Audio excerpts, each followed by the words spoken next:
भारतीय मीडिया के सर पर जंगी जुनून सवार है और बार बार पहलगाम के वाक़े को लेकर भारतीय हुकूमत पे जोर डाला जा रहा है कि स्ट्राइक की जाए, पाकिस्तान के साथ जो है वो जंग की जाए, बदला लिया जाए। हालांकि अब तक एक सिंगल एविडेंस भी भारत की तरफ से फर्निश नहीं किया जा सका कि पाकिस्तान की इन्वॉल्वमेंट थी इसमें। FIR हो या भारत के अंदर से अपोजिशन की और बाकी जमातों की तरफ से उठने वाली आवाज़ें, कश्मीरियों की तरफ से जो मौक़िफ़ सामने आया वो बड़ा वाज़े तौर पर भारत के जो इल्ज़ामात है उसे डिनाई करता है, पूरे प्रोपेगेंडा को डिनाई करता है। और ये बड़ा वाज़े कर दिया है इन तमाम एविडेंस ने, सर्कमस्टांसेस ने, ग्राउंड रियलिटीज़ ने कि भारत की तरफ से ये फॉल्स फ्लैग ऑपरेशन किया गया था।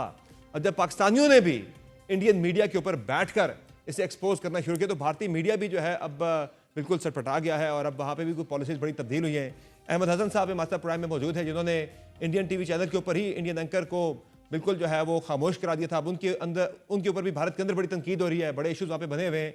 अहमद हसन साहब बहुत शुक्रिया, आपने ज्वाइन किया प्रोग्राम में। सर ये बताएगा कि भारत के अंदर तो अब ये बड़ी पॉलिसीज चेंज हो गई है मीडिया की, वो आपके एक प्रोग्राम की वजह से पॉलिसीज उन्हें बदलनी पड़ी है कि अब पाकिस्तान से आप जो है वो सहाफ़ियों को, एनालिस्टों को ना लें बल्कि अपोजिशन को कोशिश करें यहाँ से ले लिया जाए। तो ये क्या हुआ सारा माजरा, ज़रा इस पर बात करेंगे ज़रा कि भारतीय मीडिया का ये जो हशर हुआ है पिछले 3-4 रोज़ के अंदर। जी, बिल्कुल ऐसे ही है। ये वो जो एक प्रोग्राम था उसमें अपनी तरफ से तो इनका पूरा प्लान होता है कि हमने बुलाना है पाकिस्तान, क्योंकि सहाफ़त तो कर नहीं रहे होते। ये ट्रूथ को सामने लेके आना ये तो इनका मकसद होता नहीं है। ये बेसिकली रॉ के अजित कुमार डोवल जो इंडिया का नेशनल सिक्योरिटी एडवाइज़र है, या उसके ऑफ़िस से, उसकी ऑर्गनाइज़ेशन के थ्रू ये सारे मीडिया चैनल्स वहाँ के ऑपरेट होते हैं। और पाकिस्तानियों को लेने का मकसद यही होता है कि पाकिस्तानियों के अंदर एक डिप्रेशन, एक नाउम्मीदी, इनके अंदर एक एक एक डिसअपॉइंटमेंट क्रिएट की जाए, पाकिस्तानियों को बुला के वहाँ पे ज़लील किया जाए। और इसी वजह से उनका ये सारा ये ऑपरेशन वो करते हैं कि एक पाकिस्तानी 2 को बुला लेते हैं और उस 8 या 9 इंडियंस बैठे हुए होते हैं। और बैशिंग तो करते हैं मेरी दफ़ा पाकिस्तान की। ये जी, बिल्कुल। और मेरी दफ़ा ये एक्सपेक्ट नहीं कर रहे थे। मुझे इन्होंने बुला लिया, लेकिन ये एक्सपेक्ट नहीं कर रहे थे कि इनके साथ इस तरीके की बातचीत होगी। और हमें ना कोई लालच था, ना मुझे कोई व्यूज़ का मसला होता है, ना मुझे कोई करियर का शौक था इनके पास जाने के लिए। मैं तो पाकिस्तान के जो लोग हैं, पाकिस्तान की अवाम है, पाकिस्तान के अंदर जो जनरल सेंटिमेंट है इनको लेके, तो मैं तो उसकी नुमाइंदगी, उसकी रिप्रेज़ेंटेशन के लिए गया था। वो इनसे बर्दाश्त नहीं हो सका। थोड़ी-सी इन्होंने तारीख़ की बात, इन्होंने जब मेरे साथ हिस्ट्री की बात की, तो मैंने हिस्ट्री का इनको जवाब दे दिया कि आपकी अपनी जो तारीख़ है 1000 साल की, आप लोग गुलाम रहे हैं। उस पे उनको और अज़ियत होना शुरू हो गई।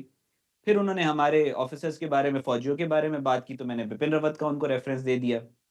बिपिन रावत ने जो उसका आपको याद होगा हेलीकॉप्टर उसका क्रैश हुआ था, उससे क 2 हफ़्ते पहले उसने कहा था कि मैं कश्मीर का डीएनए बदल दूँगा। तो खुदा की हम्म। कुदरत ऐसी कि उसके 1 हफ़्ते बाद वो उसका हेलीकॉप्टर गिरा, क्रैश हो गया।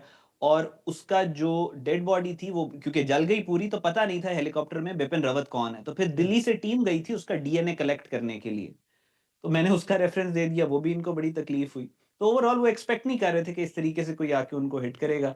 तो वो अल्लाह का शुक्र है, उस प्रोग्राम के बाद अब अल्हम्दुलिल्लाह पाकिस्तानी वहाँ पे जाते हैं और वो लॉजिक और आर्गुमेंट को सेकेंडरी रखते हैं और प्राइमरी ह्यूमिलिएटरी एटीट्यूड, ह्यूमिलिएट करते हैं इनको, जिसकी वजह से इनका जो पूरे का पूरा जो इंडियन मीडिया है वो बैक फुट पे चला गया। अच्छा, दूसरा अब तो वो इस हद तक बैकफुट पे चले गए हैं कि अब उन्होंने खुद से स्टोरीज घड़ना शुरू कर दी हैं, मनगढ़ंत किस्म की कहानियां चलाना शुरू कर दी हैं। आज से कोई 1.5 हफ्ता पहले या हफ्ता पहले जो है PFUJ ने एक मार्च किया था मुजफ्फराबाद की तरफ। एक वहाँ का अखबार है जम्मू कश्मीर, उसके खिलाफ एक पर्चा हुआ था लोकल गवर्नमेंट की तरफ से, वहाँ की आज़ाद कश्मीर की गवर्नमेंट की तरफ से। तो उसके खिलाफ एक मार्च हुआ था यहाँ से, उसको जी। भी उन्होंने चलाना शुरू कर दिया जी कि ये पाक फौज के खिलाफ वहाँ पे एहतजाज हो रहा है। तो अब इस हद तक इंडियन मीडिया जो है वो आ गया है, यानी कि वो झूठी कहानियां फैलानी शुरू कर दी हैं उन्होंने इस सारे वाक़े को लेकर। उनके पास कुछ है नहीं है सबूत, एक रत्ती बराबर उनके पास अब तक वो फर्निश कर नहीं सके सारे वाक़े को लेकर जो पाकिस्तान पे इल्ज़ामात लगा रहे हैं। देखिए, मैं अक्सर एक बात आपको कहता हूँ, जो प्रोपेगेंडा का प्रिंसिपल होता है, उसमें ये होता है कि आपने ऑन एवरेज 20 टू 10 टू 20% जो होता है, वो उसमें आप अपना प्रोपेगेंडा जो मटीरियल होता है, वो डालते हैं। 80% ट्रूथ होता है। हम्म। पूरी दुनिया में जितना भी लिटरेचर है प्रोपेगेंडा के ऊपर, उसमें ये होता है कि 10 टू 20% झूठ होता है या आपका अपना ऑब्जेक्टिव होता है और 80% सच होता है। लेकिन इंडिया वो वाहिद मुल्क है, जिसका 100% का 100% ही हम्म। प्रोपेगेंडा और झूठ और फेक और फसाद होता है। सो इसी वजह से अब इनके पास कुछ बचा ही नहीं है कहने के लिए, इनके पास कुछ नैरेटिव ही नहीं है। और फिर जितना लो ग्रेड इंडियन मीडिया और इंडियन जर्नलिज्म और जितनी आप इंटेलेक्चुअली करप्ट, मॉरली जी हाँ। करप्ट सोसाइटी वो है, इस वजह से इनके पास कोई सब्सटेंस, कोई मटेरियल ही नहीं है न्यूज़ के ऊपर या स्टोरीज़ के ऊपर या जो इवेंट्स हो रहे होते हैं उनके ऊपर लेके आने के लिए कोई रिसर्च इनकी नहीं है। आपको अंदाज़ा होगा पूरी दुनिया के अंदर आप किसी भी यूनिवर्सिटी में ऐसा ही चले है। जाएँ, आप जब रिसर्च कर रहे होते हैं तो आपको उनका जो इंस्ट्रक्टर होता है, ये इंग्लैंड, अमेरिका कहीं चले जाएँ, आपको इंस्ट्रक्टर कहता है कि यार इंडियन रेफरेंसेस ना लेके आना क्योंकि at the end of the day वो झूठा होता है। जी हाँ, ऐसा ही तो है। इस वजह से ही इनका जनरल साइकी, जनरल टेम्परामेंट है, सिर्फ झूठ बोलते हैं। इनकी जो अपनी ऑडियंस है, जो इनकी ग्राउंड पे ऑडियंस मौजूद है, उसका दिमाग ये बिल्कुल माउफ कर चुके हैं। वो सोचने समझने की सलाहियत खो चुकी है। वो सही है, कल्टिस्ट बन चुके हैं, जो आरएसएस के भक्त हैं। सो उनको फ़र्क नहीं पड़ता। वो झूठ सही है। बोलते चले जाते हैं और बस यही है उनकी हकीकत। बहुत शुक्रिया अहमद हसन साहब, आपने ज्वाइन किया प्रोग्राम में। नाज़रीन, ये वही अहमद हसन है जिन्होंने भारतीय चैनल्स पर बैठकर ही भारतीय एंकर्स के जो प्रोपेगेंडा था, उनका ड्रामा था, उसे बुरी तरह से न सिर्फ एक्सपोज किया बल्कि उन्हें बैकफुट पर भी डाला, जिसके बाद अब भारत के अंदर मीडिया की पॉलिसीज़ भी बदल रही है और साथ ही साथ अब भारत के पास चूँकि सच बताने को कुछ है नहीं, पहलगाम के वाक़े को लेकर भी उनके पास एक रत्ती बराबर भी सबूत चाहे शवाहिद पाकिस्तान के मुलव्वस होने के वो सामने नहीं ला सके। अब उन्होंने झूठी कहानियों का सहारा लेना शुरू कर दिया, लेकिन झूठ है, उसके पाँव नहीं होते तो कब तक ये झूठ बिकेगा।